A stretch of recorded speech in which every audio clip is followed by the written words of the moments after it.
이번 시간 이사야서 41강입니다. 이사야서 41강 장수는 이사야서 56장부터 보도록 하겠습니다. 이사야서 56장 1절로부터 읽겠습니다. 주가 이같이 말하노라. 너희는 공의를 지키며 정의를 행하라. 이는 나의 구원이 올 때가 가까우며 나의 의가 나타날 때가 가까움이라. 이것을 행하는 사람과 그것을 붙드는 사람의 아들은 복이 있도다. 안식일을 더럽히지 아니하고 지키는 자와 자기 손을 악한 행실로부터 지키는 자는 복이 있도다. 좀 더 읽겠습니다. 스스로 주께 연합한 타국인의 아들로 하여금 주께서 나를 자기의 백성으로부터 완전히 갈라 놓으셨다고 일러 말하게 하며 고자로 하여금 보라 나는 마른 나무라 말하게 말지니라. 이는 주가 나의 안식일들을 지키고 나를 기쁘게 할 것들을 택하며 나의 언약을 붙잡는 고자들에게 이같이 말함이니 내가 그들에게 나의 집과 내 성벽 안에서 아들들과 딸들보다도 더 좋은 지위와 이름을 주겠으며 내가 그들에게 한 영원한 이름을 주어 끊어지지 않게 하겠노라. 또한 스스로 주께 연합하여 그를 섬기며 주의 이름을 사랑하고 그의 종들이 되는 타국인들의 아들들 곧 안식일을 더럽히지 않고 지키며 나의 언약을 붙잡는 모든 자들을 내가 나의 거룩한 산으로 인도하여 기도하는 나의 집에서 그들을 즐겁게 해줄 것이며 그들의 번제들과 희생제들도 나의 제단 위에 받아들이리니 이는 나의 집이 모든 백성에게 기도하는 집이라 불릴 것이니라. 이스라엘을 쫓겨난 자들을 모으시는 주 하나님이 말하노라. 그에게 모인 사람들 외에도 내가 다른 사람들을 그에게 모으리라. 자, 나의 구원, 나의 의가 가깝다. 1절에서 말씀하시듯이 이것은 재림의 분위기가 감지가 되죠. 왜냐하면 성경에서 구원이라는 말은 피지컬한 의미가 있고 스피리추얼한 의미가 있고 아니면 둘 다를 사용할 때가 있어요. 물리적인 구원이 있고 영적인 구원이 있습니다. 주님께서 초림 때 그 죄인들을 위해서 죽으시고 우리의 구원을 위해서 십자가에서 희생을 치르셨죠. 자, 그것은 1차적으로는 우리의 영적인 구원을 이루시기 위한 희생 제사였습니다. 순서가 이것이 먼저였고 물리적인 것은 재림 때 따라온다는 얘기예요. 초림, 재림. 그래서 여기서 나의 구원이 가깝다라고 말씀하실 때 이것은 1차적으로는 구약에서 이것은 물리적인 예수 그리스도의 재림을 가리키는 것이요. 그리고 나의 의가 나타날 때가 가깝다라는 말씀 또한 이것도 재림으로 적용하는 것이 더 적합합니다. 근데 우리의 입장에서는 예수 그리스도 자신이 하나님의 의이시기 때문에 로마서 10장 1절로 3절에 하나님의 의가 예수 그리스도이기 때문에 우리 구원에 있어서도 영적으로 적용할 수는 있습니다. 그러나 이 본문의 문맥상으로는 분명히 우리에 대한 것이 아니라 재림할 때 주님께서 자신의 의를 나타내시는 의와 화평의 왕으로 재림하시는 그 장면을 가리키고 있는 것이 맞습니다. 2절 이것을 행하는 사람 그것을 붙드는 사람 무엇을 행하는 그래서 그 교회 시대의 구원은 행함이 아니지만 행함이 구원의 조건이 된다. 구원의 필요 조건이라고 할 때 이것은 이 시대를 말하는 것이 아니에요. 여기서 복이 있다고 했지만 단순히 복이 있는 것이 아니라 이 사람은 이 뒤에 쭉 보면은 천년왕국에 들어가서 사는 사람을 얘기하고 있습니다. 근데 이들은 무엇을 행하는가? 안식일 그리고 율법을 지키는 것. 그러니까 자기 손을 악한 행실로부터 지킨다. 이것이 율법을 지킨다는 얘기죠. 안식일을 여기 언급하고 있습니다. 자, 이것은 그 안식일 유대인들이 지키는 바로 그 안식일을 말하는 것이요. 크리스천들이 지키는 예배드리기 위해서 모이는 그 주일을 말하는 것이 아닙니다. 자, 이런 구절은 명백히 유대인에게만 해당되죠. 자, 안식일은 주님께서 모세의 백성에게 주신 이스라엘의 법이죠.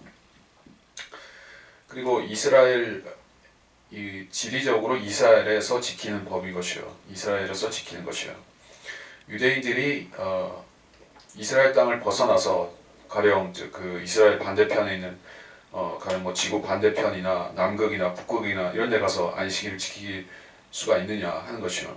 사실 이스라엘 기준으로 지키는 것이기 때문에 문제가 생긴다는 얘기예요. 그러니까 유대인들이 전부 이스라엘 땅으로 돌아가서 안식일을 지키는 것이 그게 재림 이후의 장면인 것입니다. 그러니까 이방인들이 유대 땅에 이스라엘 땅에 계속 살게 된다면 그렇죠. 그들이 이스라엘을 섬기는 종으로서 천년왕국에 살게 된다면 그들 또한 이스라엘의 법으로서 안식일을 지켜야 되는 것이요. 이방 나라들이 안식일을 지킨다는 얘기가 아니라 유대인들이 이스라엘 땅에서 지키는 것을 말한다. 자, 3절 스스로 주께 연합한 타국인의 아들로 하여금 스스로 주께 연합하는 자가 있다라고 했습니다. 그러니까 이방인들 가운데서 그런 자들이 나올 것이요. 그러니까 민족들이 있는가 하면 또 민족들을 제외하고 이스라엘에 연합하는 자들이 있는데 그들이 바로 환난 성도들을 말하고 있습니다. 자, 환난 성도들에 대해서 계시록에 구체적인 것들이 나오죠. 잠깐 살펴볼 필요가 있습니다.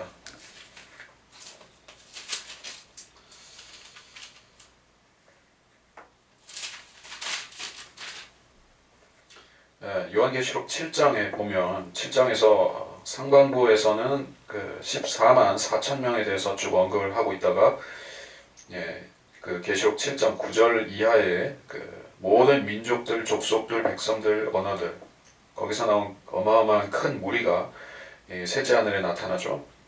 그 사람들은 어떤 사람들입니까? 환란 시대 구원을 받은 사람들인데 이들은 이방인들입니다. 앞에는 유대인들이었고 여기 9절부터는 환란 시대 구원받은 이방인들을 말하는 것이죠. 그 사람들은 나중에 천년왕국에 들어가면 그 사람 통치자가 되죠. 통치자가 되고 이 사람들은 통치자로서 천년왕국에 들어가지만 나머지 이방인들 가운데 지금 이스라엘 주변에 살고 있는 이방인들이 있죠. 그 이스마엘 자손들이 또 그 아랍인들이죠. 그들이 거기 살고 있죠. 근데 그 사람들은 쫓겨나거나 아니면은 거기 남아 있으려면은 이스라엘 종이 되어야 되는데 여기서는 스스로 자원해서 주께 연합한 즉 이스라엘에 합쳐진 이방인들이 나타날 것이다. 그들은 이렇게 말한다는 것이요. 주께서 나를 자기 백성으로부터 완전히 갈라놓으셨다. 우리가 이 적절한 예표를 구약에서 어디서 찾아볼 수가 있습니까? 바로 성경에서 가장 그 함축적이면서 우리에게 예언을 전달해주는 책인 그 룻기에 나오는 것이요. 룻기에 보면 보아스에게 결혼한 그 룻이라는 그 모압 여인이죠. 그 여인은 자기 민족으로부터 떨어져 나와서 이스라엘로 합쳐진 사람인 것이요. 그래서 완전히 유대인이 되고 그 왕의 씨를 낳았죠. 메시아의 씨를 낳았던 그런 여인이 되었습니다. 뭐 우리가 그 본문을 인용하면 많은 교훈들이 있겠지만은 하여간에 타국인의 아들 이 사람은 대환란을 거쳐서 천년왕국에 들어간 이방인들을 가리키는 것이다. 여기까지 알면 되고 우리 교회 시대의 우리 구원받은 사람들은 아니라는 것이요. 그 사람들은 아니고 환란 시대 그 환란 성도로 목베임 당해서 그 통치자가 된 그 사람들도 이렇게는 아니죠. 이렇게 되지는 않겠죠. 그러니까 그 나머지 사람들을 얘기하는 것이요. 제가 이사야서를 강의하면서 또 그 어떤 랍비가 유대 메시아닉 주라고 하는 랍비가 이사야서를 가르치면서 아니 직접적으로 가르치는 게 아니라 언급하면서 이런저런 얘기를 하는데 이사야서를 통해서 보니까 이런 구절들이 나오더라는 거예요. 이방인들이 나중에는 유대인이 종이 되고 유대인에게 합쳐져서 그들을 섬기고 이런 입장이 된다.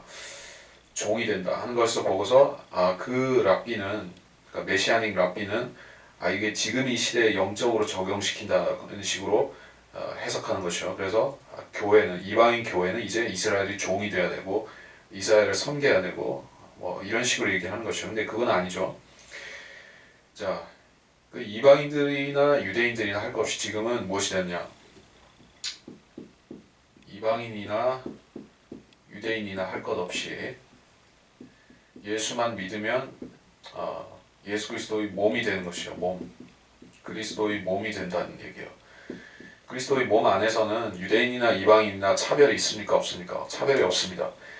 그러니까 그 랍비가 모르는 사실이 바로 그것이요. 예수 그리스도의 몸으로 합쳐진다는 사실을 그 사람은 죽었다 깨도 모르는 것 같습니다.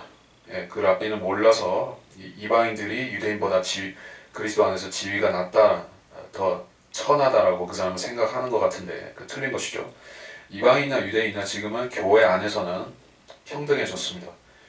그렇다고 해서 교회 밖에서 즉 세상적인 기준에서는 유대인도 엄연히 존재하고 이방인도 존재하고 이 사람들은 그 유대인들은 자기들이 더 우월하다고 주장하고 이방인들은 유대인들보다 자기들이 더 우월하다고 주장하고 그렇게 싸우죠. 네, 이스마엘 자손들과 유대인들이 또 싸우죠. 자기들이 더 잘났다라고 싸우는데 사실은 교회 안에서는 이미 한 몸이 되어서 평등해지고 지체가 되었습니다. 그러나 세상적으로는 싸우는 관계이죠. 자, 세상과 그리스도의 몸을 구별하지 못하면 그런 우스꽝스러운 해석을 할 수가 있는 것이요. 그 랍비처럼 그러면 안 된다. 그래서 이 사람은 이스라엘로 합쳐지고 나서는 어떻게 되는가? 자기가 고자라 나의 백성으로부터 갈라놓았고 여기서는 또 고자가 나왔습니다. 고자로 하여금 나는 마를 나무라 마르게 말지니라. 왜 고자를 언급했을까요? 자 보십시오. 또 4절에서도 또 4절 5절에서도 이방인 출신의 어떤 고자들 얘기를 계속 하고 있네요. 4절에 주가 나의 안식일들을 지키고 나를 기쁘게 할 것들 그 이방인 고자들을 얘기한 것이요. 나의 언약을 붙잡는 고자들 율법을 지키는 이방인들인데 이 사람들은 고자라고 합니다. 이같이 말함이니 내가 그들에게 나의 집과 내 성벽 안에서 아들들과 딸들보다도 더 좋은 지위와 이름을 주겠다. 나의 집과 내 성벽 안에서 나의 집은 그 천년왕국 때 지어질 예루살렘의 성전을 말하고 내 성벽은 예루살렘의 그 성벽을 말하죠. 천년왕국 때 지어질 그 웅장한 예루살렘을 말합니다. 그러니까 이 고자인 이방인들은 예루살렘과 그 성전에 들어가서 산다는 얘기를 하고 있는 것이네요. 그렇다면 우리가 자연히 또 요한계시록의 어떤 장면을 떠올릴 수 있습니다. 어디냐? 우리가 그 장면을 찾아보면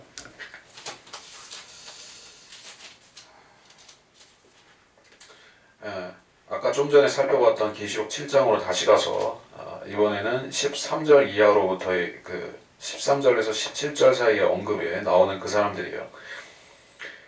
그 사람들이 사실은 9절에서 11절 사이에 9절에서 10절 사이에 언급되었던 그 사람들과 동일 인물로서 보이는데 그 이방인들이 어떻게 되느냐? 근데 이 사람들은 사실 환란 때 천년왕국에 들어가서 통치하는 사람들로 저는 생각이 드는데 모든 민족과 족속과 언어들에서 나온 큰 무리라고 했기 때문에 했는데 이 사람들은 흰 옷을 입은 이 사람들이 하나님의 보좌 앞에 있다. 15절에서 그들이 하나님의 보좌 앞에 있으며 그 성전에서 그를 밤낮 섬기고 보좌에 앉으신 분께서 그들 가운데 거하신다. 이렇게 말씀하고 있어요. 이게 천년왕국 때 하나님의 보좌는 그리스도의 보좌죠. 그리고 그 성전은 이 땅에 세워질 성전이죠. 그래서 이 사람들은 그 15절에 언급된 대로 이 5절에서 같은 지위를 누리는 것 같습니다. 본문 56장 5절에서 이 사람들이 누리는 지위와 계시록 7장 우리가 본 본문에서 그 사람들이 그 성전 안에 있는 것과 같은 얘기 같습니다. 그렇다면 이 사람들이 고자라는 게 조금 걸리는 문제이긴 하죠. 그러니까 이 사람들은 고자다. 그래서 이 56장을 환란 성도들로 봐야 될 수도 있다는 생각이 저는 드는데 환란 성도들이다. 자, 일반적인 이방인들은 유대인들을 섬기고 종이 되고 하는데 좀 여기가 우리가 56장을 자세히 보면 이 사람들은 이 고잔이 이렇게 이 타국인의 아들들이니 언급되는 사람들은 이스라엘을 섬기는 그런 그 종이나 노예로 보이지는 않습니다. 오히려 특별한 그 계급, 특별한 신분인 것 같이 보이는 것이요. 그래서 이 사람들이 계시록 7장의 그 사람들과 같은 성도들로서 우리가 봐야 될 수도 있습니다. 그럼 고자라는 말의 해석은 equal 고자들, 동정들.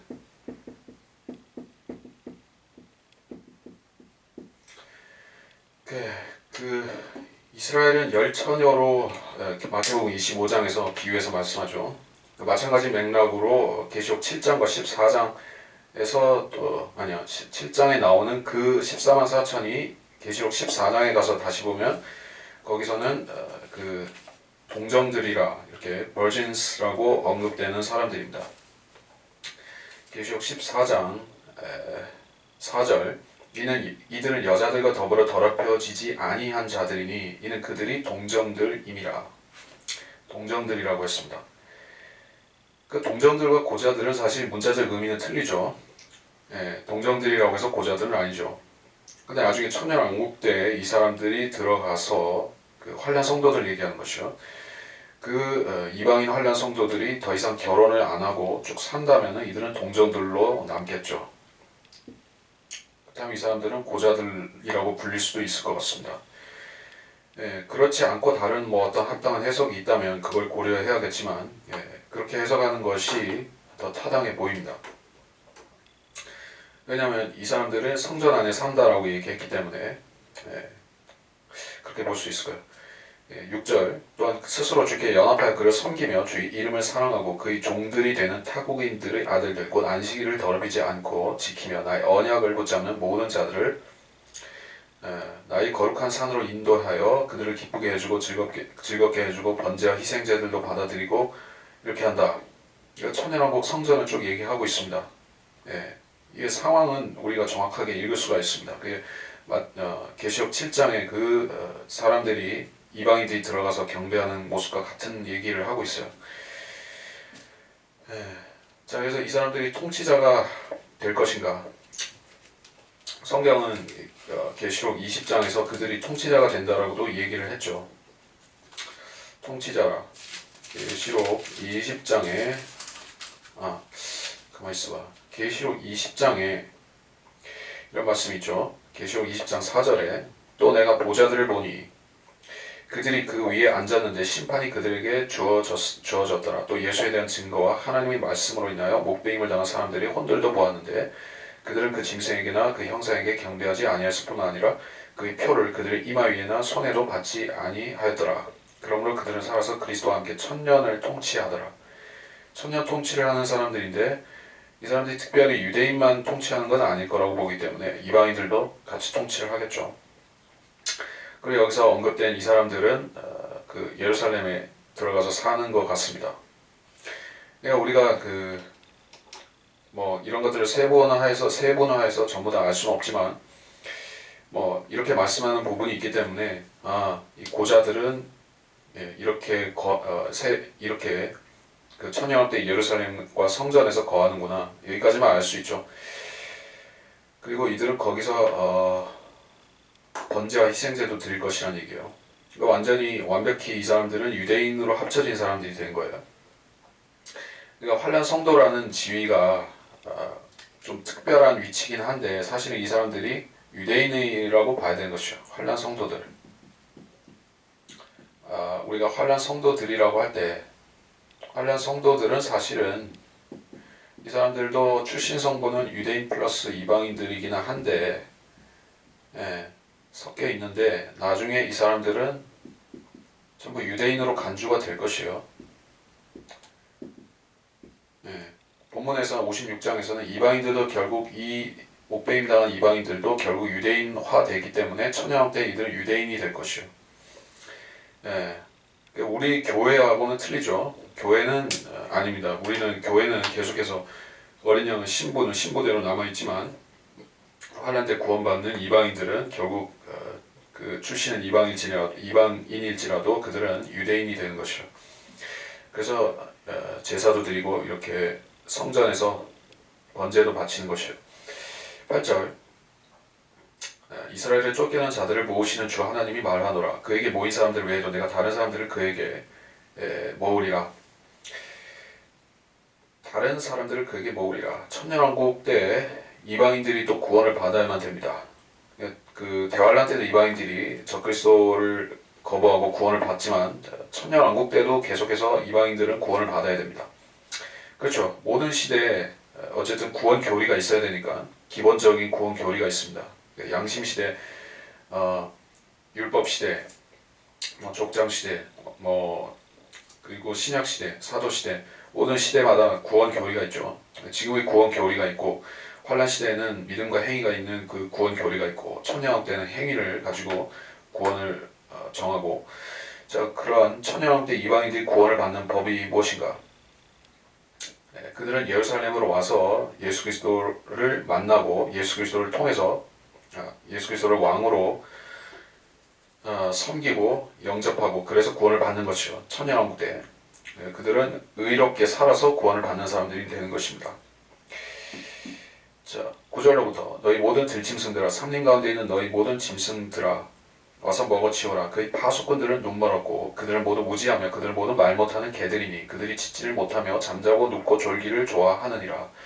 정녕 그들은 만족할 줄 모르는 욕심하는 개들이며 깨닫지 못하는 목자들이라. 그들 모두가 그들 자신의 길만을 번하니 모두가 자기 자리에서 자기 이익만 도모하고 말하기를 오라 내가 포도주를 가져오리니 우리가 독주를 진탕 마시자. 내일도 오늘 같을 것이요 더 많이 풍요하리로다 하느니라.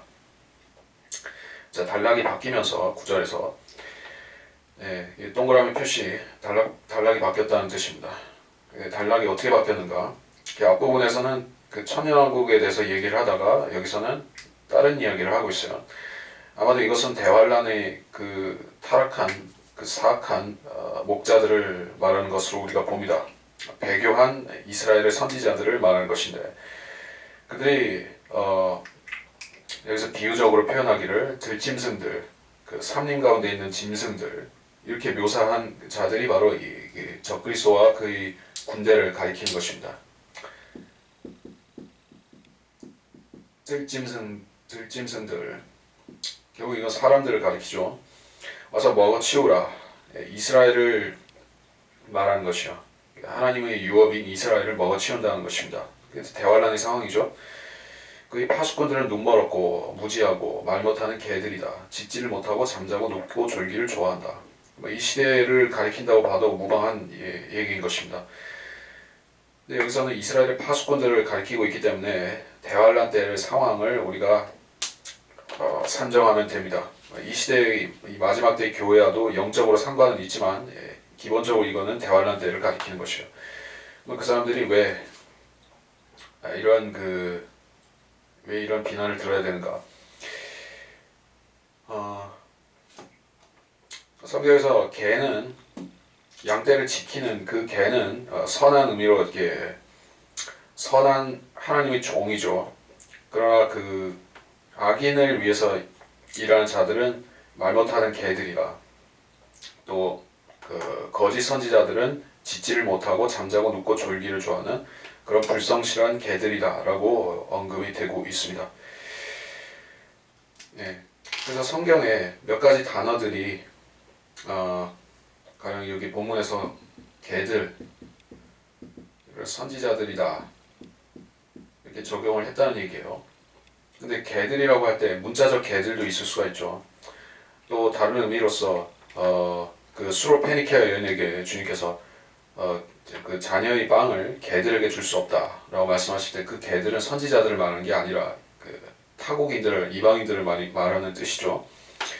그리고 뭐 다른 의미도 있을 수가 있고 하여튼 이 선지자들이나 다른 그 주위 종들만 개들이라고 말하는 것이 아닙니다.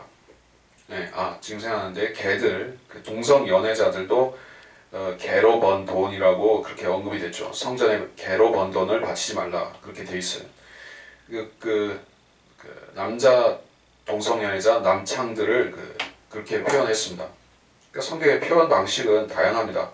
한 단어를 가지고 몇 가지 얘기를 할 수가 있어요. 그러니까 왜 이야기를 하냐면은 계시록의 마지막 부분에 그 새하늘과 새 땅에 살지 못하는 사람들에 대해서 잠깐 얘기를 하고 있는데 그 사람들을 개들이라는 언급이 있어요. 계시록 22장 15절 그러나 개들과 마술사들, 음행자들, 살인자들과 우상 숭배자들과 누구든지 거짓말을 즐겨 행하는 자는 모두 다 바깥에 있으리라. 여기서 개들이 언급되는데 이 개들이 무슨 개들이냐 하는 얘기죠. 그러니까 성경에 개들이 동성 연애자일 수도 있다는 얘기예요. 아니면은 거짓 선지자일 수도 있습니다. 아니면 둘 다를 가리킬 수도 있어요. 영적으로 이렇게 유비출이 간접 적용을 한다면은 이 시대의 목사들이다 이런 식으로 적용도 할 수는 있죠. 그러나 여기서는 이 사람들은 바깥에 있으리라. 그 영원 시대 불못에 들어간다는 얘기를 하고 있습니다. 우리가 성경에 무슨 단어를 적용하고자 할 때 조심해야 될 부분이 이것이요. 신천지식 해석이 있죠.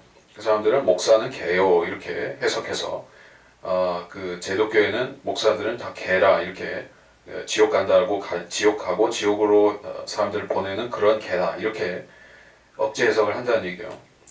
자기들 편리한 대로 그렇게 추리해서 적용하죠. 그렇게 하는 것이 잘못된 적용이라는 것입니다.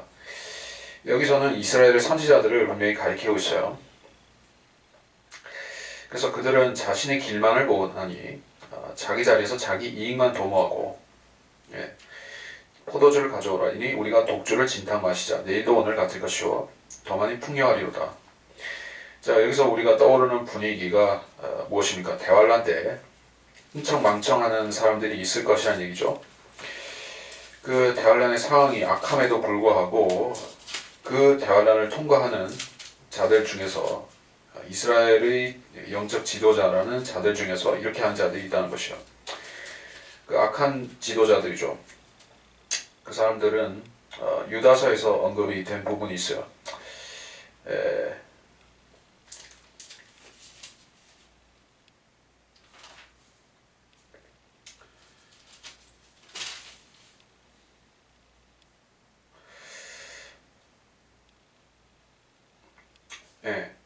유다서에서 언급된 부분이 유다서 10절 그러나 그들은 자기들이 알지 못하는 것들을 비방하고 또 사나운 짐승들처럼 본능적으로 아는 것들로 자신들을 부패시키느니라.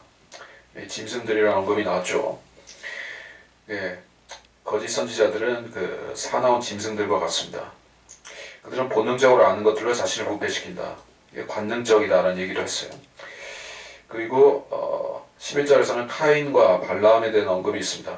거짓 선지자 얘기를 하고 있습니다. 대환란 때 나타날 그들은 카인과 같고 발람과 같은 자들.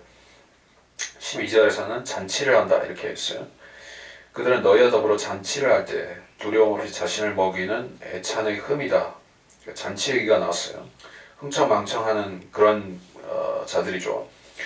대환란 때 그 사람들은 죽어가고 있고 구원을 받아야 되고 하는 상황임에도 불구하고 자기들만 먹고 마시는 자들이 있어요. 자, 하여간 이것이 대환란에 대한 언급이라는 것을 우리가 충분히 알 수가 있습니다. 순서가 이렇게 돼 있어요. 56장은 천년왕국을 얘기하다가 9절부터 다시 대환란으로 돌아왔습니다.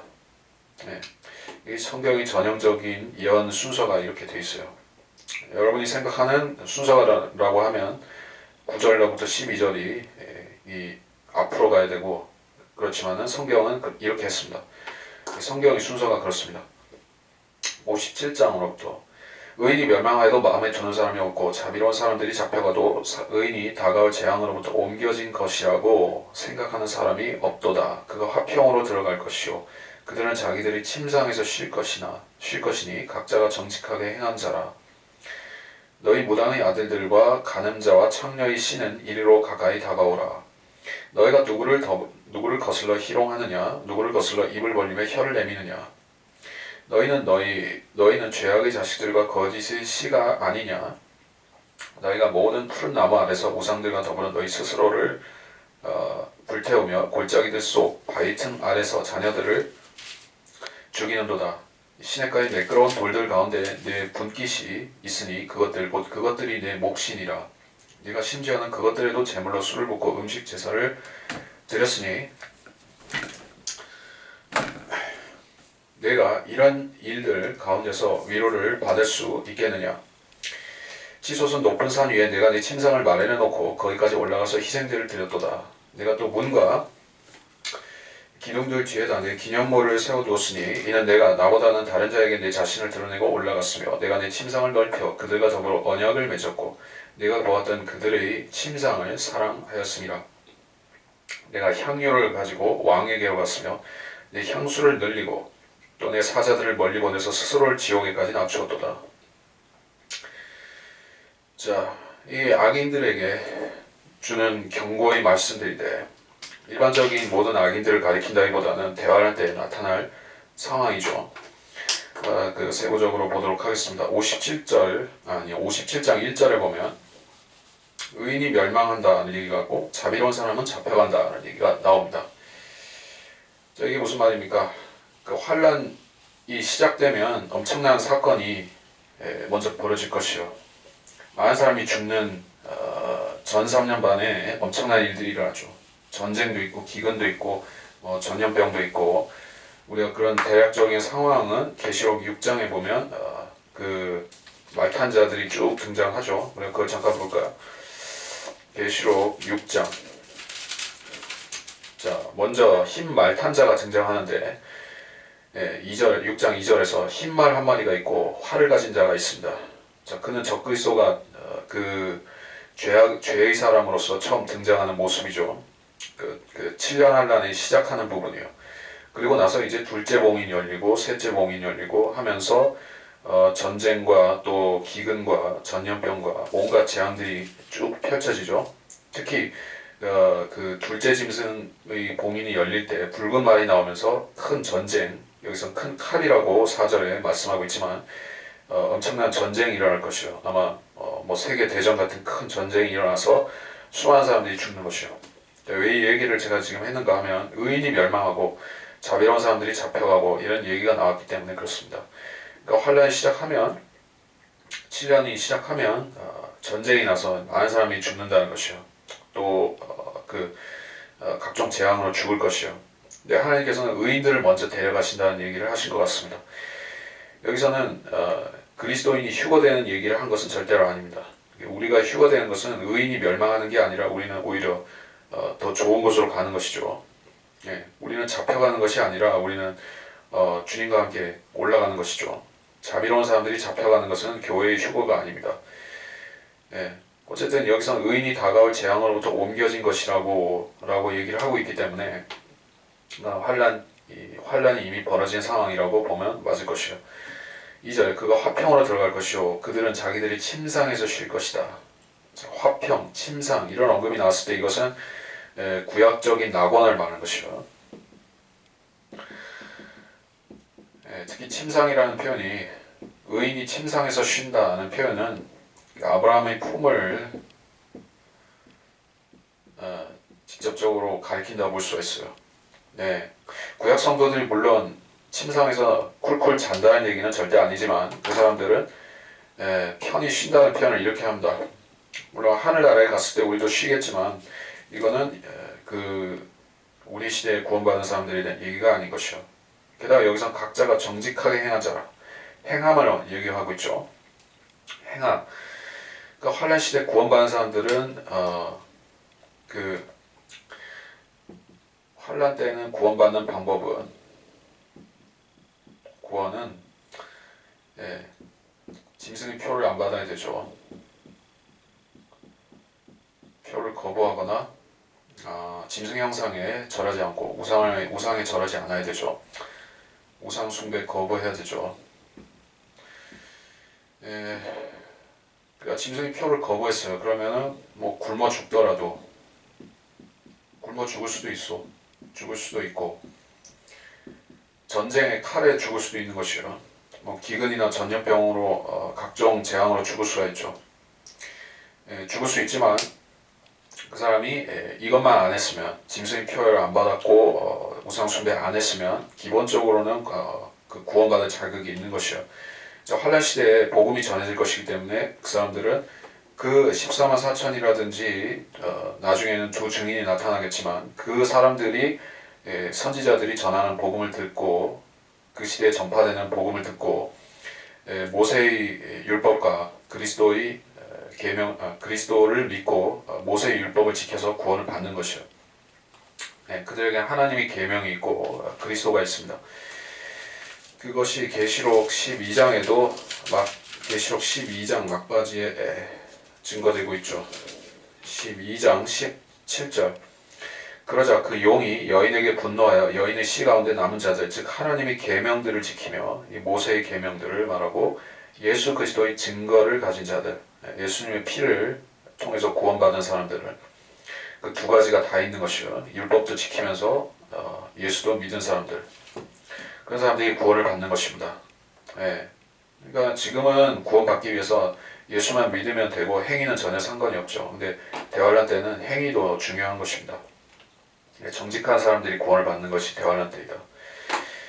3절 너희 무당의 아들들과 가늠 자 창녀의 씨라고 했습니다. 그러니까 여기 이 사람들은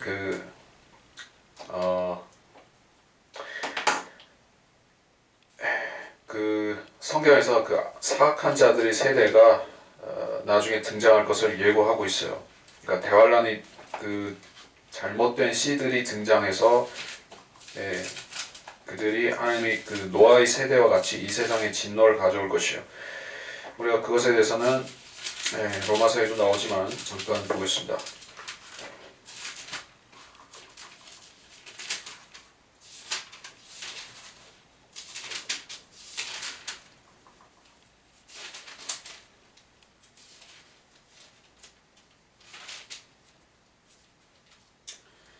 로마서 3장 10절로부터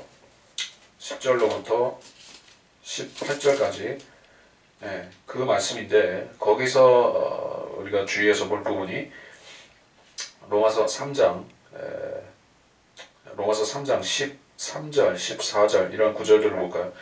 그들의 목구멍은 열린 무덤이요 그들이 자기 혀로는 속였으며 그들의 입술 안에는 독사의 독이 있고 그냥 독이 아니라 독사의 독 입에서 사망이 막 쏟아져 나오는 것이요.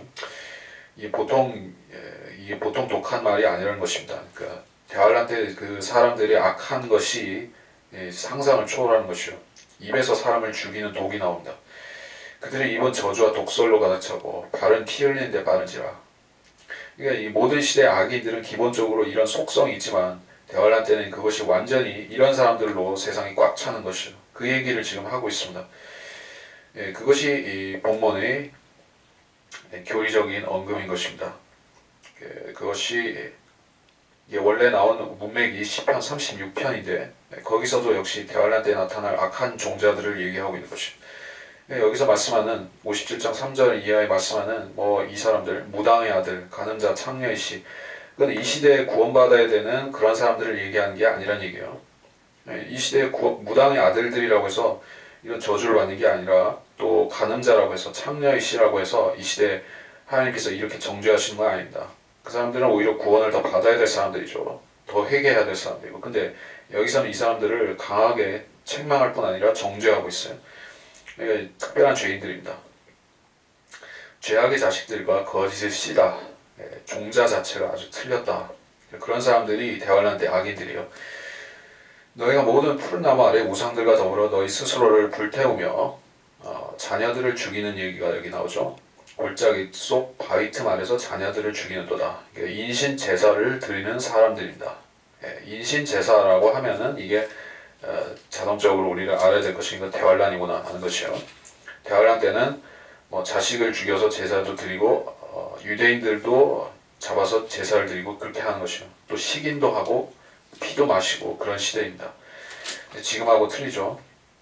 근데 과거에 이스라엘 역사에서도 비슷한 일들이 있었다는 얘기예요.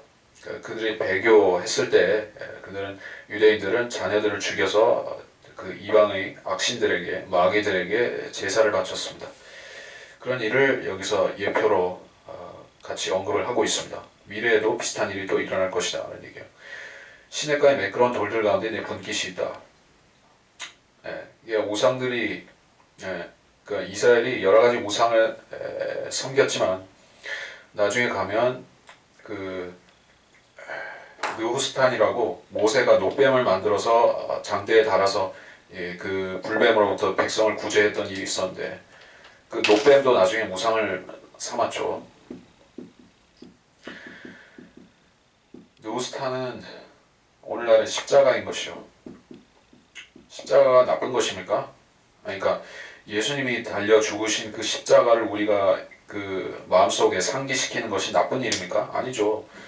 아주 좋은 일이죠. 십자가는 우리가 마음속으로 항상 상기하고 우리 마음속에 중심에 있어야만 되는 것이요. 근데 뭐가 나쁜 것이요? 십자가를 이렇게 형상화시켜서 그 벽에다 건다든지 목에다 걸고 이런 식으로 형상화시켜서 다니는 것이 그것이 느우스탄, 그 노뱀이라는 얘기예요. 그게 우상이 되면은 사람들은 결국에 그거에 의존하게 되고 정작 예수 그리스도는 잊어먹게 되는 것입니다. 그러니까 이스라엘이 하나님께서 그 족장들을 인도하실 때, 그 야곱도 그렇게 했었고, 사실 아브라함이나 이삭도 그렇게 했었고, 돌을 세워서 그 하나님을 경배했죠. 그러니까 그 하나님을 만난 자리에 큰 돌을 세우곤 했었습니다. 그리고 이스라엘이 카나안 땅으로 그 진군에 들어올 때, 요단강을 건너올 때도 거기 그 건넌 자리에 그 돌기둥을 세웠었어요. 그런 돌기둥을 세우는 습성이 쭉 남아있다가 나중에 그것을 우상화시킨 것이에요. 그게 다 우상이 되었습니다. 그 얘기를 우리가 하고 있다라고 볼 수가 있어요. 심지어는 그것들에도 제물로 술을 붓고 음식 제사를 드렸으니, 자, 이게 아이러니한 일이죠. 주님께서는 내가 이 돌들로도 아브라함의 씨를 만들 수 있다라고 주님께서 말씀하셨죠. 예수님께서 말씀하셨죠. 이 돌들로도, 우리가 찾아볼까요?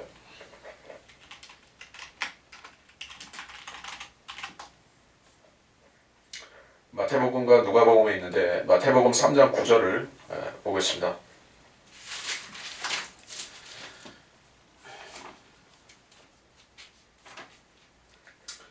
아브라함이 우리의 조상이라고 너희 속으로 말하려 생각지 말라. 내가 너희에게 말하니 하나님께서 이 돌들로도 아브라함의 자손이 되게 하실 수 있느니라.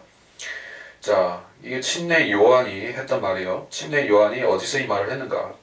베다바라라고 하는 그 요단강 그 나루터에서 설교하면서 했던 얘기예요. 그 베다바라 지역은 그 여호수아와 그의 군대가 그 여리코를 치기 위해서 건넜던 그 요단강 길목이 나루목인 것이요. 거기서 요단강이 끊기는 기적이 나타나기도 했었습니다. 그래서 거기 돌을 가지고 그 표식을 세웠는데 그거를 침례 요한은 역사적인 그 사건을 상기시키면서 보아라, 이 돌들을 보라는 식으로 얘기를 하고 있는 것이요. 그러니까 돌들이 그 사람들에게 교훈이 되었다는 것입니다. 너희는 이 땅을 차지한 것을 기념해서 이 돌들을 세워놨지만은 사실은 하나님께서는 너희 대신에 이 돌들로부터도 백성을 만드실 수 있다. 이 얘기를 하는 것이요. 사실 맞는 얘기죠. 주님께서는 그 사람을 가장 낮은 진흙으로 진토의 진흙으로 만드셨죠. 그래서 사람을 진흙으로 만드신 주님께서는 돌들로도 만드실 수 있는 것입니다. 또 돌들로 소리 지르게도 만드실 수 있는 분이 또한 주님이신 것이요. 그래서 우상 숭배의 어리석음에 대해서 책망하는 말씀이라는 것이요. 7절에서 높은 산 위에 침상을 마련하고 희생제를 드리고 하는 얘기가 나오죠. 이게 산당 경배의 풍습이에요. 산당. High places. 산당이라고 하는 그 경배의 장소는 비공식적으로 이스라엘 역사에 계속 존재했죠. 산당 경배. 이것은 그 족장 시대부터 있었던 풍습이기는 한데 그때는 아세를 세우기도 했었죠. 그 아브라함이 그 나무를 심고 거기에 주를 기념하는 아세를 세웠던 적도 있습니다. 그게 나중에는 아세라라고 하는 나무를 세워서 우상화시키는 것도 되었지만은 산당도 결국 그래요. 족장 시대에는 그 일정한 경배의 처소가 없었죠. 성전도 없고 성막도 없었죠. 그 시대에는. 그러니까 그 아브라함이나 이삭, 야곱, 기타 족장 시대에 보면 산당 경배가 종종 행해졌던 것입니다. 그 이방인들 가운데서도 비슷한 것이 있습니다. 우리 한국 사람들도 예전에 선앙당 이렇게 그 나무에다가 뭐 둘러놓고 거기다가 경배 처소 같은 걸 지어 놓죠. 돌로 제단도 쌓아놓고 뭐 비슷하게 합니다. 근데 이게 왜 꼭 높은 산에 올라가서 하는지 그 이유는 사람들도 잘 모르는데 이게 옛날부터 이어진 풍습인 것이요. 이게 그 높은 곳으로 올라가야 하나님을 만나기가 더 쉽다라고 생각하는 것입니다. 또 한 가지 더 있는 것은 노아의 홍수가 끝나고 나서 그 8명의 새로 출발한 그 인간들이 어디로 내려왔죠? 아라라트 산이라고 하는 그 높은 산으로 해서 내려온 것이요. 거기서 노아가 최초로 하나님께 감사의 경배를 감사의 제사를 거기서 드렸었죠. 또 주님께서 무지개의 표적을 나타내시면서 다시는 홍수를 가지고 백성을 멸하지 않겠다라고 말씀하신 곳이기도 합니다.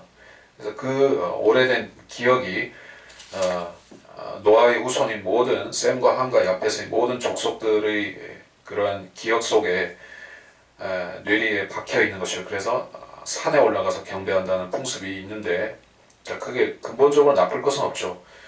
근데 나중에는 그렇게 하다 보니까는 뭐 한국 사람들은 산신령이 뭐 어쩌고 산신령을 경배하고 뭐 거기서 무속을 행하고 이렇게 귀신들 마귀들을 섬기는 식으로 가는 것이요. 하나님과는 전혀 무관하게 된 것이요. 원래는 좋은 뜻이었는지 모르지만 이스라엘도 마찬가지로 그렇습니다. 이게 산에 그 제단을 쌓아놓고 경배를 드리곤 했었는데 나중에는 거기서 마귀들을 섬긴 것이요.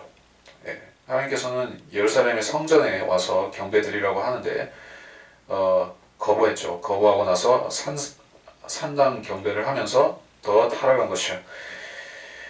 이스라엘 역사다.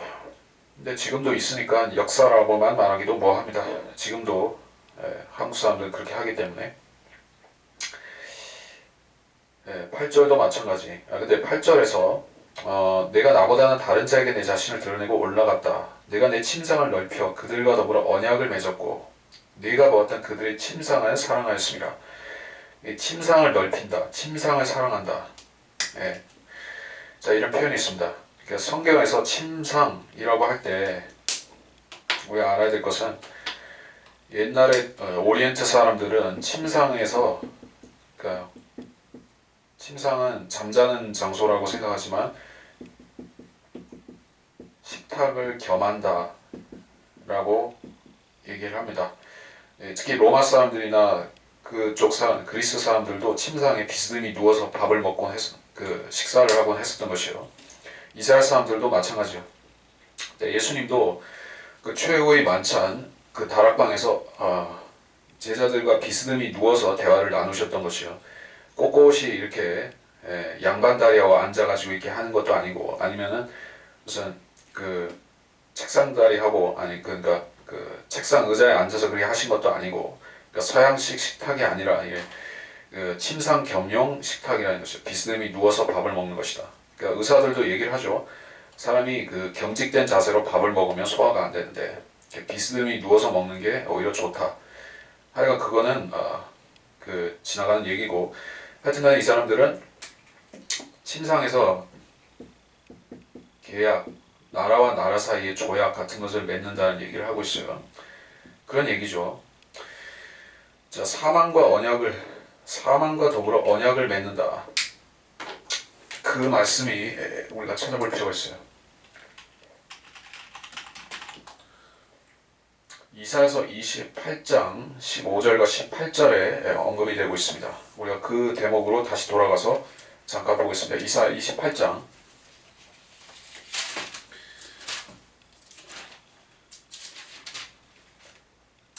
15절 너희가 말하기를 우리가 사망과 더불어 언약을 맺었고 우리가 지옥과 더불어 합의하였도다. 넘치는 재앙이 지나갈지라도 우리에게 임하지 못하리니 이는 우리가 거짓을 우리의 피난처로 삼았고 허위 아래 우리 자신을 숨겼습니다.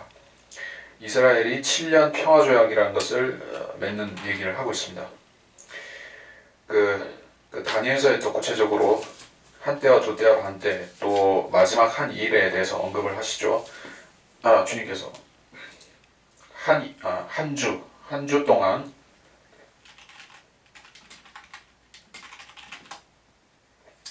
다니엘 9장 27절 그가 많은 사람들과 더불어 한 주 동안 언약을 확정하고 이건 조약 커비넌트 이거 뭐 구약 신약 할 때 그 커비넌트와 같은 얘기예요. 테스터먼트지만은 여기서는 뭐 그런 식으로 율법을 근거로 해서 체결한 조약인 것입니다. 한 주 동안 언약을 확정하고 그 주의 중간에 그가 희생자의 예물을 금지시킬 것이요. 적그리스도가 그렇게 한다는 것입니다. 다니엘 9장 27절. 자, 이 두 케이스를 우리가 보았죠. 그러니까 이 조약을 누가 체결하느냐는 것이요. 사망과 지옥과 체결하는 것입니다. 그러니까 적그리스도가 지옥에서 올라온 자이기 때문에 지옥과 체결하는 게 되고, 또 사망으로부터 올라온 자이기 때문에 그 사망과 체결하는 것이 됩니다. 그리고 여기서 그들이라고 했지만 그들의 침상, 그들과 더불어라고 했는데, 적그리스도는 혼자 이 조약을 맺는 것이 아니라 자기가 다스리는 왕국이 있죠. 부활할 로마를 말하는 것이요. 그는 큰 바빌론을 배경으로 해서 등장하는 자이죠. 적그리스도는. 그는 처음에는 그 큰 바빌론에서 수장일 것이요. 바로 로마의 교황을 말하는 것이 맞을 것입니다. 그렇기 때문에 그들인 것이요. 그러니까 대환란 때 유대인들이 바티칸과 그 바티칸의 수장인 적그리스도와 함께 조약을 맺는 장면이 여기에 나온 것이요. 이게 침상에서 마치 하나님께서는 이들이 식사 자리에서 이렇게 뭐 오찬을 한다든지 이런 식으로 국빈 만찬, 오찬 이런 식으로 하면서 조약을 맺는데, 그것을 침상에서 그 타국 남자와 간음하는 식으로 이렇게 영적으로 묘사하신 것이요. 9절, 내가 향유를 가지고 왕에게로 갔으며. 자, 적그리스도는 왕입니다. 그래서 계시록 6장에서 면류관을 쓰고 등장하는 왕이죠. 그래서 유대인들이 그 예물을 가지고 적그리스도에게 환심을 사려고 한다. 향수를 늘리고 사자들을 멀리 보내어 스스로를 지옥에까지 낮추었도다. 왜냐하면 적그리스도와 손잡게 되면 적그리스도와 친구가 되니까, 그 적그리스도의 출신은 지옥이기 때문에 결국에 수준이 같아진다는 얘기죠. 스스로를 지옥에까지 낮추었도다. 내 길이 아주 멀어 내가 피곤하여도 소망이 없다고 말하지 않았으니 내가 내 손에 생명을 얻었으므로 슬퍼하지 않았도다. 내 길이 아주 멀어 내가 피곤하여도, 이 의미를 정확하게 알기는 어렵지만, 내 길이 아주 멀어 내가 피곤하여도 소망이 없다고 말하지 않았으니, 이거 약간 퀘스천으로 남겨놔야 될 부분인 것 같습니다. 사실 이스라엘과 바티칸이 뭐 비행기로 몇 시간 안 걸리죠. 그렇게 먼 거리는 아니죠. 그러니까 이건 좀 어려운 부분이고, 내가 내 손에 생명을 얻었으므로 슬퍼하지 않았도다. 그러니까 그 적그리스도와 조약을 한 주 동안 맺는 이유가, 그것이 일종의 안전 보장을 위해서, 이스라엘의 안전 보장을 위해서 맺는 조약이죠. 이제 이것으로 자기들이 생명을 얻었다, 평안을 얻었다라고 즐거워하고 슬퍼하지 않는다는 것입니다. 11절, 내가 전에 누구를 무서워하여 두려워하기에 거짓말을 하였으며 나를 기억하지는 못하고 마음에 두지는 못하였느냐. 내가 오랫동안 잠잠했기에 내가 나를 두려워하지 아니하였느냐. 내가 오랫동안 잠잠했기에, 지금 신약 시대를 말하는 것이요. 주님께서 이스라엘에게 침묵하고 계신 기간이요. 신약 시대 혹은 교회 시대 혹은 이방인의 그 교회 시대, 이 시대에는 이스라엘에 대해서 주님께서는 침묵하신다. 자, 주님께서는 침묵하고 계십니다. 그리고 배후에서 그들을 보존하는 역사만 하셨습니다. 그 씨가 끊어지지 않도록만 역사하셨어요. 근데 상황이 많이 바뀌어진 것이 1948년도부터죠. 그때는 2차 대전 끝나고 나서 유대인들이 마침내 48년에 예루살렘은 완전히 되찾지 못했지만 유대 땅에 나라를 다시 세운 것이요. 그러면서 이제 하나님의 침묵이 깨어지기 시작했습니다. 하나님께서 목소리를 서서히 바라기 시작하셨어요. 하나님께서 기지개를 켜기 시작하신 것입니다. 그런데 아직 일어나지는 않으셨습니다.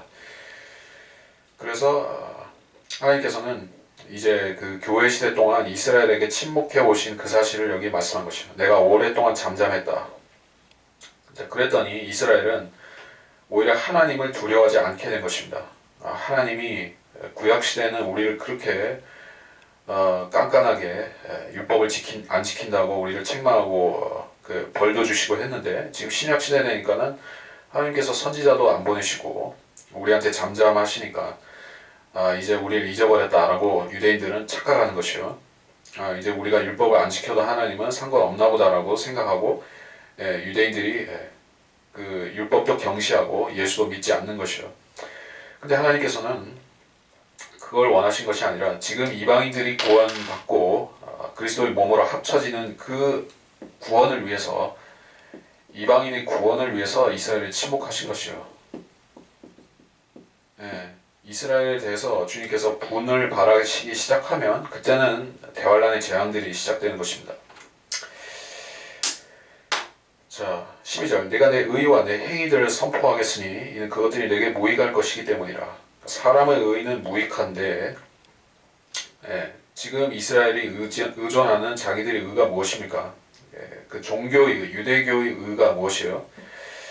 성경을 순수하게 믿는 믿음도 아니죠. 종교와 전통을 섞었죠. 그리고 탈무드라는 그 유대인들이 전통을 성경보다 더 중시하고 있죠. 그래서 그 사람들은 성경만 가지고 그들이 연구했더라면 구약 성경만 최소한 그것만 가지고라도 연구를 했다면 예수 그리스도를 안 믿고는 어떻게 할 도리가 없는데 유대인들은 많은 거짓 경전들을 믿고 있죠. 그래서 그 의의는 유대인들이 지금 주장하는 유대교의 의의는 전혀 무익하다는 것입니다. 13절 내가 부르짖을 때 내가 모은 것들로 너를 구해내게 하라. 그래도 바람이 그것들을 모두 다 멀리 옮길 것이요 헛된 기운이 그것들을 가져가리라. 그러나 나를 노래하는 자는 땅을 차지할 것이요 내 거룩한 산을 상속받으며 또 말하기를 너희는 쌓아올리라 길을 예비하고 내 백성의 길에서 장애물을 제거하라 하리라. 13절 내가 부르짖을 때 환난 때 유대인들이 고난을 당하고 부르짖을 그때를 말하는 것입니다. 내가 모은 것들로 너를 구해내게 하라. 유대인들은 세상에서 명성도 얻었고 부도 얻었고 그렇죠. 유대인들은 비록 조그맣긴 하지만 이스라엘 나라도 되찾았죠. 그리고 부유하게 되었죠. 많은 자원도 있고 재산도 있죠. 근데 대환란 때 되면 그것들은 다 뺏기는 것이요. 2차 대전 때 히틀러가 다 뺏어가고 그 알몸으로 가스실로 넣었던 것 같이 되는 것이요. 그래서 모은 것들로 너를 구해내게 하라. 유대인들에게 말씀하시는 것이요. 바람이 그것들을 다 멀리 옮길 것이요. 그러니까 그들은 그 악한 부자, 곡식 창고를 늘려 짓겠다고 하면서 자기가 천년 만년 살 것 같이 오만했던 그 부자를 심판한 것 같이 죽이실 것이라는 얘기예요. 바람이 그것들을 모두 다 멀리 옮길 것이다. 이방인들이 다 뺏어간다는 얘기예요. 헛된 기운이 그들을 가져가리라. 그들이 그 거지가 되는 것, 그 가난한 자가 되는 것을 말하는 것입니다. 유대인들은 지금 너무 유대인들이 구원받기 힘든 이유가 이 시대에 유대인들이 구원받기 힘든 이유가 여러 가지 있지만 유대인이 예수 믿기 힘든 이유 몇 가지가 있죠. 자, 1번 이유는 유대교 때문이고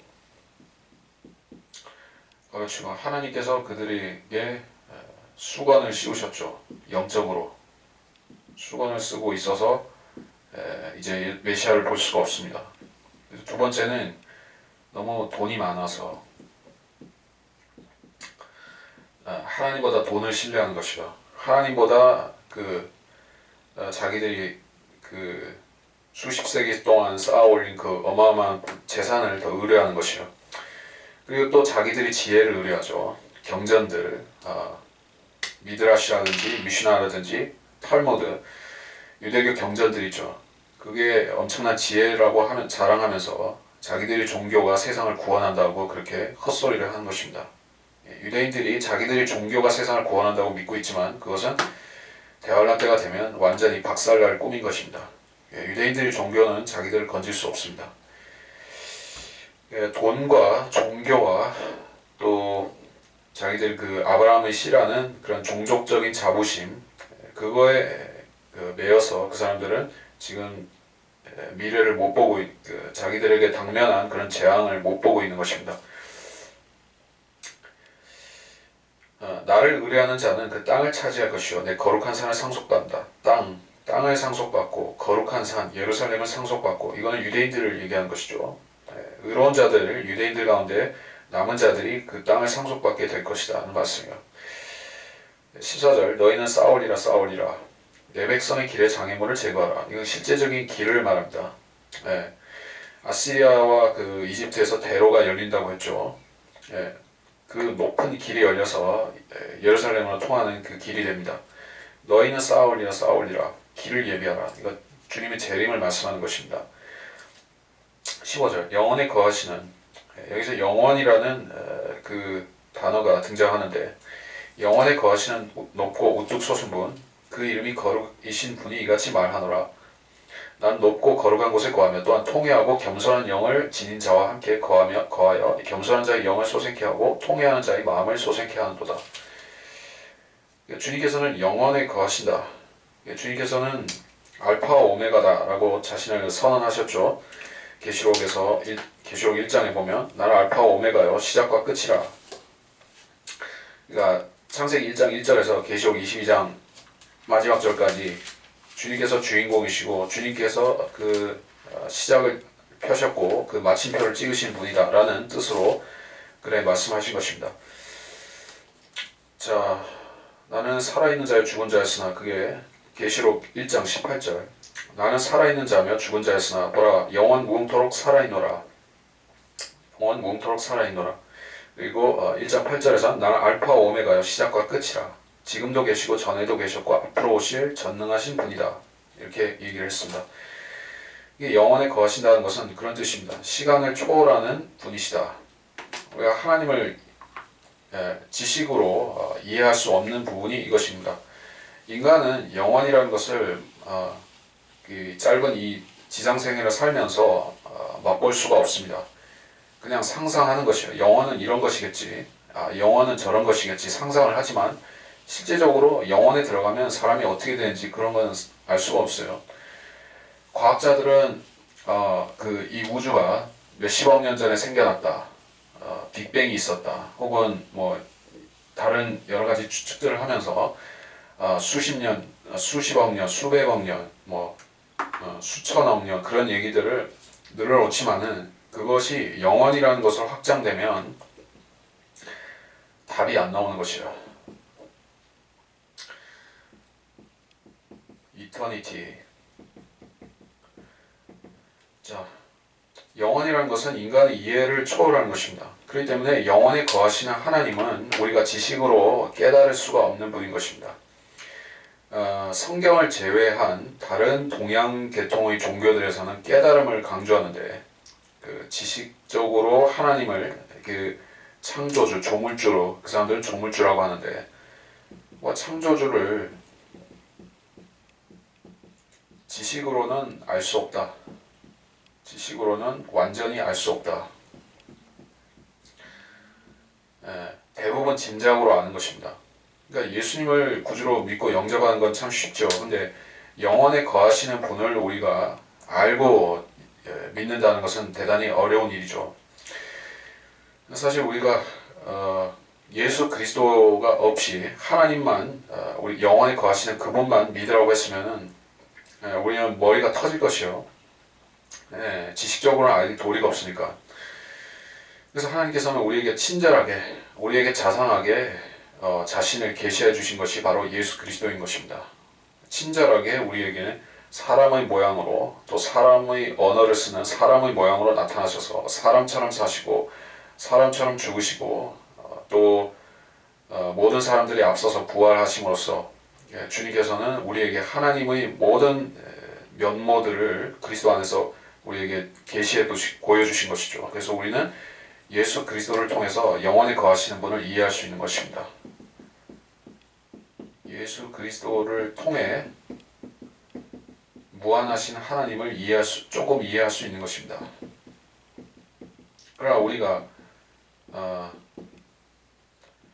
이 하나님을 완전히 알려면 실제적으로 영원에 들어가서 살아야지 그때 아는 것이지 지금은 모릅니다. 우리가 성경을 연구하고 성경을 공부하고 성경 속으로 깊이 들어가면 예수 그리스도에 대해서 더 깊이 알게 되고 그러면 하나님에 대해서 점점 더 알아나갈 수는 있습니다. 그래서 여기서는 15절에 높고 우뚝 솟은 분이라고 했습니다. 그 이름이 거룩이신 분이, 그러니까 주님께서는 거룩하신 분이 아니라 거룩하신 분일 뿐만 아니라 거룩이신 분, 그분의 속성 자체가 거룩이다는 것입니다.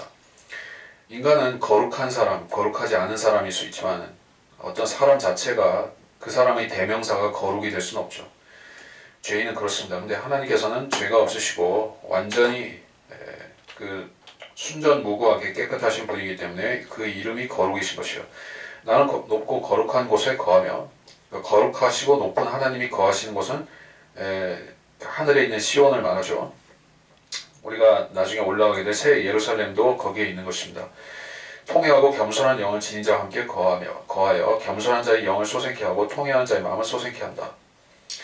하나님께서는 그 영원에서 거하시는 높으신 분이라고 해서 이 지상의 인간들을 신경 안 쓰는 분이 아니라는 것입니다.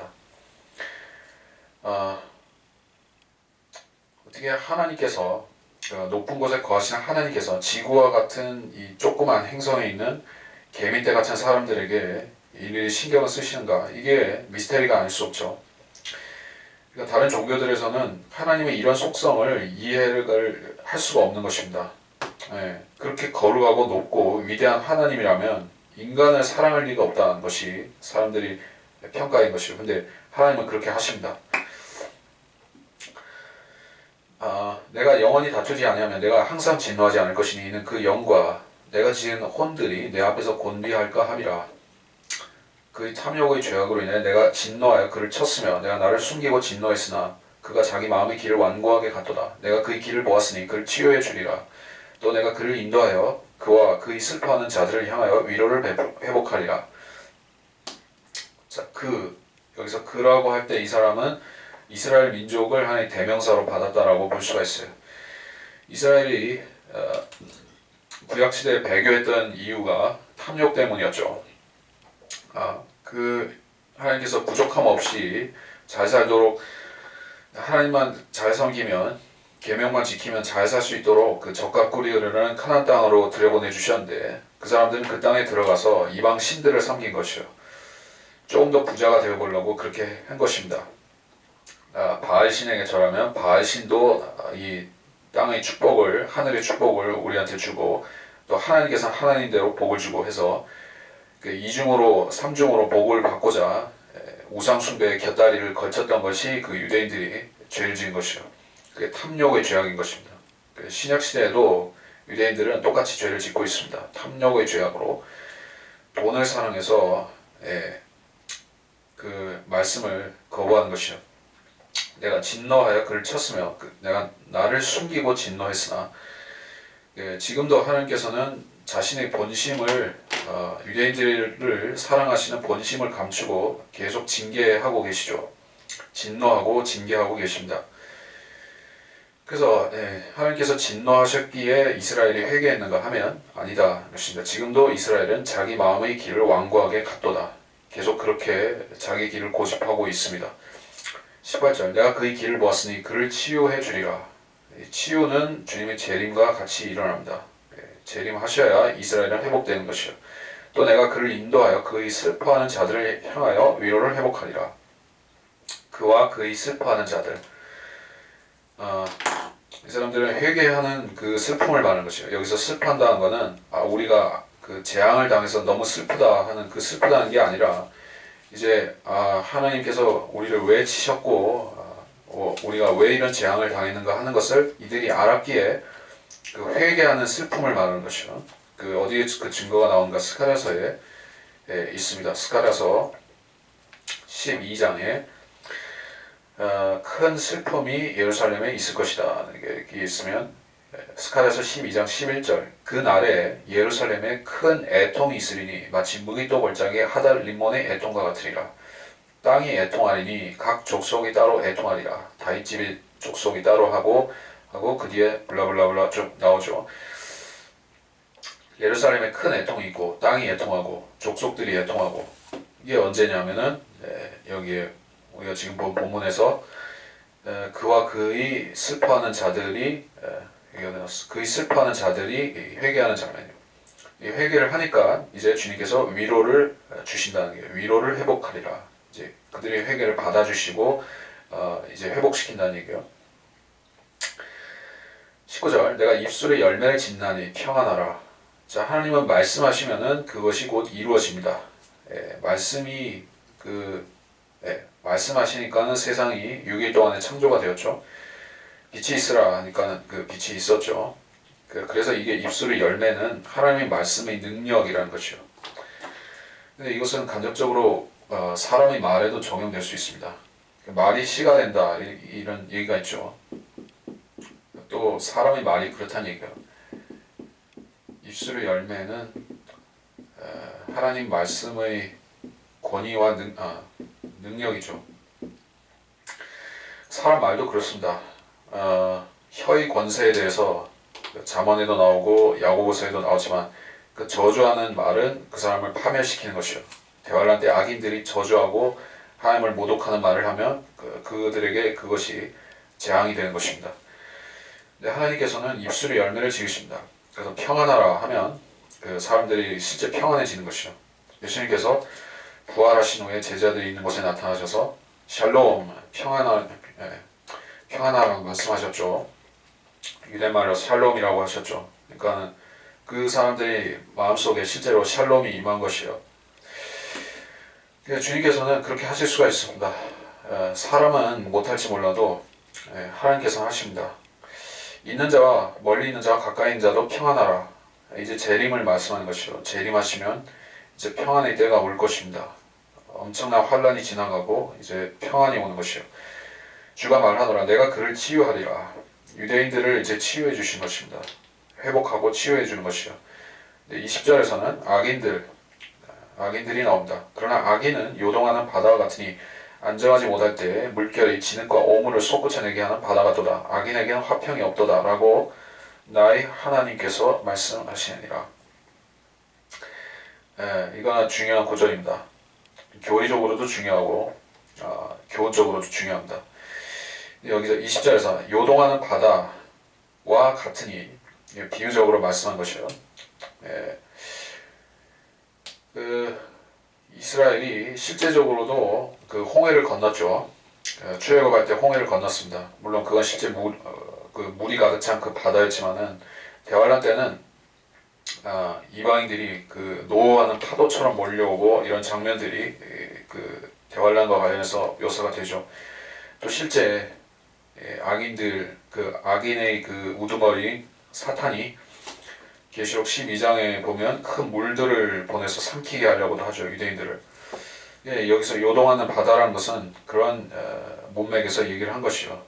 대환란 때 악인들, 이스라엘을 삼키는 그 악인들을 말하는 것이요. 근데 요동하는 바다, 그들 자체가 안정이 없다는 것이요. 쓰나미가 그렇죠. 쓰나미로 이게 대지진과 쓰나미, 동남아 쓰나미로 인해서 그 태국이라든지 인도네시아라든지 많은 나라들이 그런 그 상흔을 입었죠. 그런 재앙은 요동하는 바다와 같으니 안정하지 못할 때 그 재앙들이 일어나고 나서 결과를 보면은 진흙과 오물을 솟구쳐낸다. 그런 그 엄청난 쓰나미가 지나가고 나면 거기에는 각종 동물과 그 물고기들의 사체들, 사람의 시체, 뭐 각종 쓰레기들, 그렇죠. 과거에 바닷속에 깊이 잠겼던 온갖 뭐 난파선이라든지 폐기물이라든지 그런 게 다 올라오죠.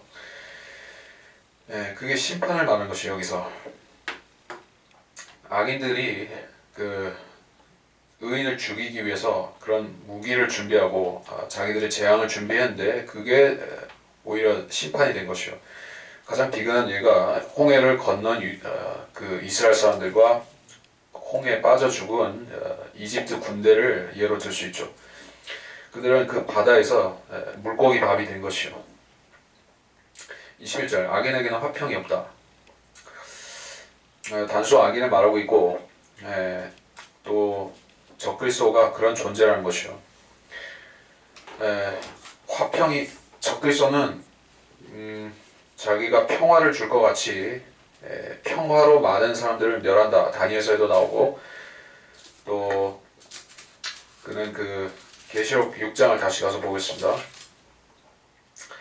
흰 말을 타고 나오는데 면류관이 주어졌습니다. 그 정복자의 면류관이 주어졌고 화살 없는 활을 갖고 있습니다.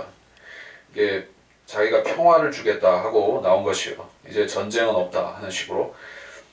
근데 4절에서 그 붉은 말이 나타나면서 평화가 제거되죠. 그러니까 적그리스도가 나타나면 평화가 없어지는 것이죠. 근데 아이러니하게도 적그리스도는 평화를 줄 것 같이 사람들에게 나타나는 것입니다. 그래서 악인에게는 화평이 없다. 적그리스도가 주는 화평은 최대 1년도 안 가고 없어지지만은 그렇죠. 대환란 때 금방 없어지겠지만은 주 예수 그리스도가 재림하셔서 주시는 그 화평, 그 평화는 최소 1000년을 가는 것입니다. 그 다음에 또 영원을 가는 것이요. 그러니까 악인에게는 화평이 없다. 이 말씀이 그렇게 교리적으로 적용될 수가 있습니다. 지금 다 설명을 했죠. 56장, 57장까지 했고 따로 설명할 것은 없고 여기서 이번 시간은 마치도록 하겠습니다.